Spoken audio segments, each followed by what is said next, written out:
Alright guys, I'm out here carrying around my bucket of kitty litter in the woods like I do. You know, just in case any bobcats need to poop or whatever. No, obviously that's not the case. I have some friends of my wife's called.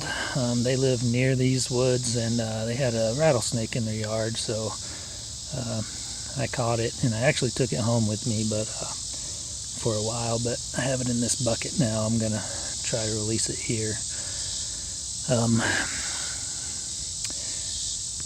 I've kind of debated for a while. I thought it was a gravid female. It was really fat when I got it.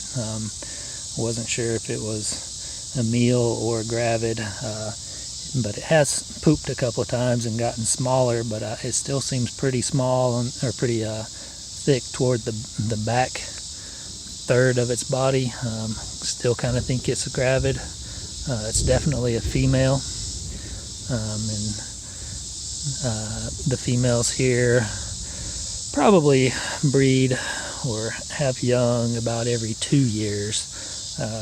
Up north it can be 3 or 4 years or even more, but down here in Alabama we have longer warm seasons for them to get enough food and fatten up and have the resources to produce young every couple of years. So there's probably a 50-50 chance that she's gravid anyway, but she kind of looks like she is to me. But anyway, because she was gravid, kind of been debating on where I should release her. Gravid females typically like open areas with rocks like this, but not just because it's a warm area. They need heat to gestate their young, produce their young. But it is warmer out here. But the main thing is all these big rocks. They get under these rocks. These rocks heat up in the daytime, and at night they give off heat, and it allows them to continue to have a high enough body temperature at night to it helps them continue to produce their young, because when a snake or any kind of ectotherm cools down, all of their body functions cool down or slow down, so the producing young or digesting food or producing eggs or whatever the case may be gets a lot slower. So the gravid females hanging around these rocky areas, it allows them a lot more hours in the day of to gestate, to produce those young. But anyway, this particular rock and pile of brush, I've seen timber rattlesnakes around it a couple of times, so now I know there's a big hollow underneath this rock right here. So this will give her at least a place that I know other timber rattlesnakes enjoy or use. But anyway, like I said, I was kind of on the fence on what to do with her.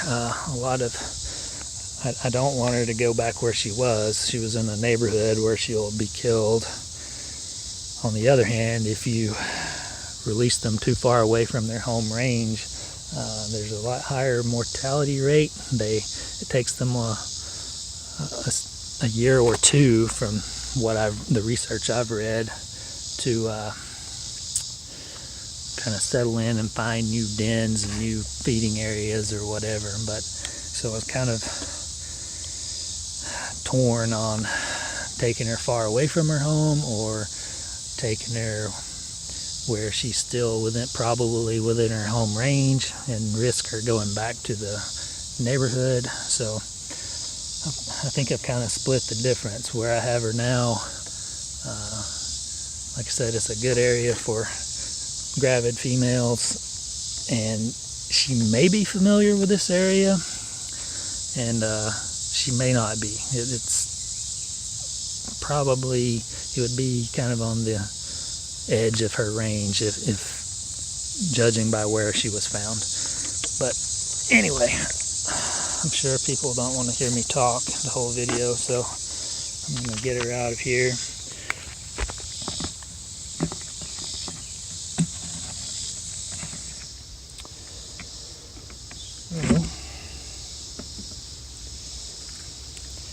Here she is.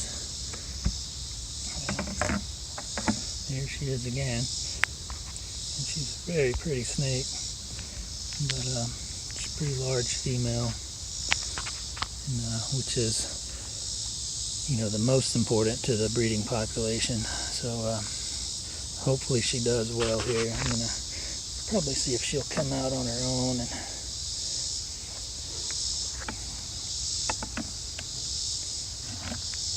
without me.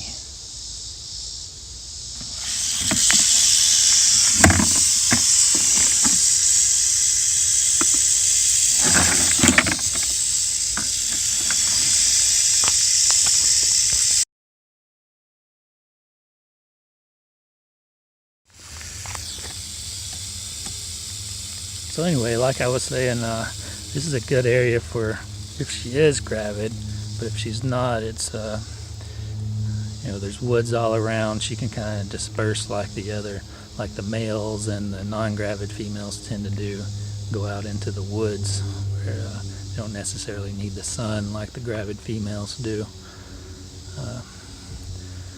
Hopefully she stays out of trouble this time, doesn't go back down to the neighborhoods, and you know, ideally she would be familiar with this area enough to not be displaced and therefore have a higher chance of survival, but stay away from the neighborhoods. I don't know though, she was pretty full of food down there in those neighborhoods. I don't know what she had been eating, but she had eaten a lot of it. But anyway, looks like it's gonna storm soon. Hopefully she'll find shelter under this big rock. If she doesn't soon, I'm gonna give her a nudge that way. Alright, she's pretty determined just to hold her ground and hopefully leave, which I could do, but let's see if I can get her headed in the right direction.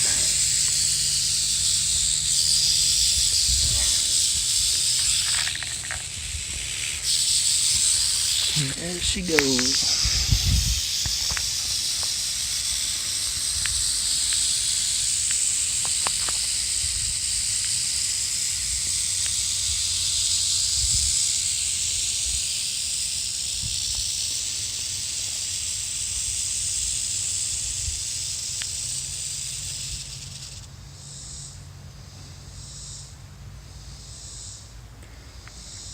Hopefully to have a big litter of little baby timber rattlesnakes.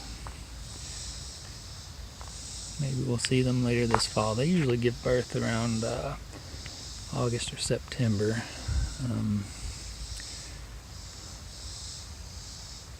At least from what I've read. I have yet to see any babies out here, but to be honest, I usually come out here in the spring and check out the rattlesnakes, and usually don't come back in the late fall, but probably try to do that this year.